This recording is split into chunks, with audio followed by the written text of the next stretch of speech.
Hey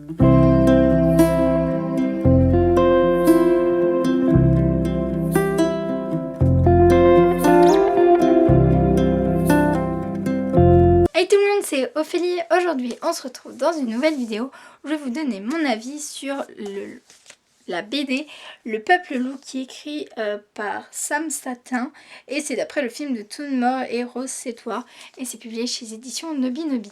Alors ce livre, de quoi il parle? Il parle d'une jeune fille du nom de Robin et en fait son père est chasseur de loups en Irlande et elle veut devenir aussi chasseuse de loups. Elle est très douée, mais son père ne veut pas l'emmener en forêt parce que c'est dangereux vu qu'il y a des loups et que c'est encore qu'une toute petite jeune fille et en plus c'est une fille donc normalement elle devrait être au château en train de travailler comme servante pour le dirigeant.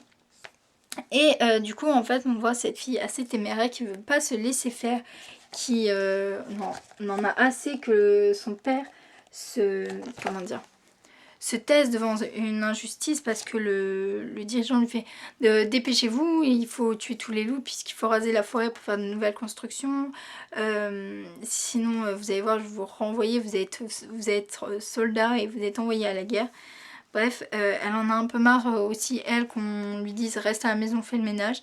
Et du coup elle va découvrir une jeune fille qui s'appelle Meg et qui est une fille qui vit dans la forêt. Donc au premier abord ça serait une sauvageonne, mais on apprend qu'en fait elle a un lien très spécial avec les loups parce que c'est une wall ou je sais plus comment ça se dit, une Wallwafker, quelque chose comme ça. Et en fait c'est une personne qui quand elle est éveillée est humaine et quand elle dort elle devient une louve et elle peut diriger toute une meute. C'était vraiment hyper beau à lire parce qu'on va voir en fait ces deux points de vue féminins s'impacter s'impacter quand elles vont se découvrir parce qu'il y en a une, elle dit mais non mais il faut tuer tous les loups, ils sont méchants, ils veulent tuer les villageois. Et c'est le travail de mon père en plus. Et la jeune fille Meb, elle dit mais non les loups sont hyper gentils, c'est juste que vous commencez à attaquer sur notre territoire qu'on va avoir plus d'espace. En plus vous êtes bruyant, vous ne respectez même pas la nature. Et c'était hyper beau à lire, c'était vraiment... Même la calligraphie, elle est hyper belle, on s'en prend plein les yeux. Ce livre, franchement, je lui ai trouvé zéro défaut, il était hyper bien. C'est tellement triste, mais en même temps tellement réel. Le père ne veut pas croire sa fille qui lui dit mais non, mais les Wolfers existent, il y a un moyen d'enlever les loups sans pour autant les tuer. Mais lui ne veut pas l'écouter et du coup ça va avoir des impacts assez importants sur sa vie et sur celle de sa fille. C'était vraiment hyper beau à lire, les illustrations sont vraiment magnifiques et franchement je suis persuadée que je le relirai cette BD.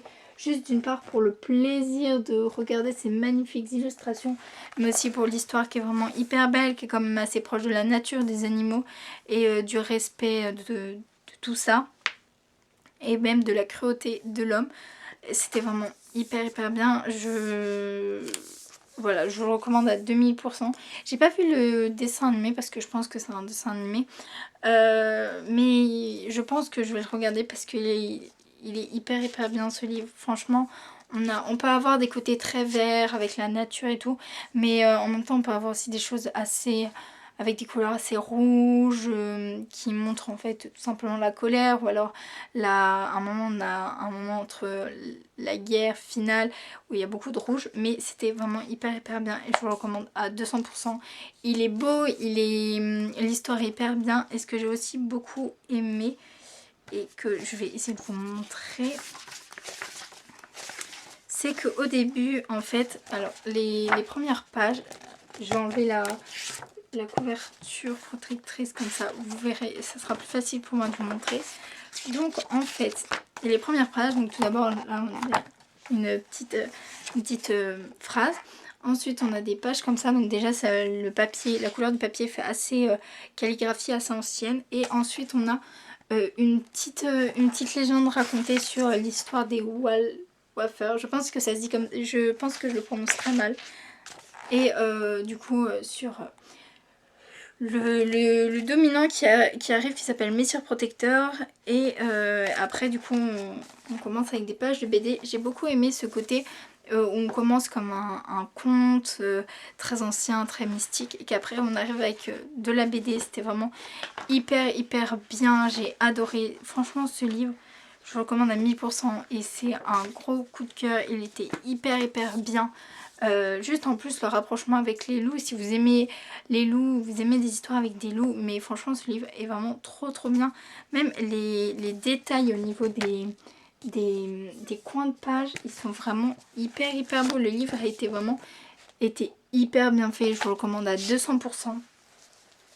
Donc si ce livre vous tente, vous êtes intéressé, je vous mets toutes les informations à savoir dessus en barre d'infos, ainsi que le lien Amazon si vous voulez aller l'acheter, et le résumé pour en savoir un petit peu plus. N'hésitez pas à mettre en commentaire si vous l'avez lu, si vous avez vu le film, si vous intéresse ou alors que c'est pas du tout votre genre. N'hésitez pas à liker, à partager cette vidéo si ça vous a plu, à vous abonner à la chaîne. Et moi je vous dis à bientôt pour une nouvelle vidéo.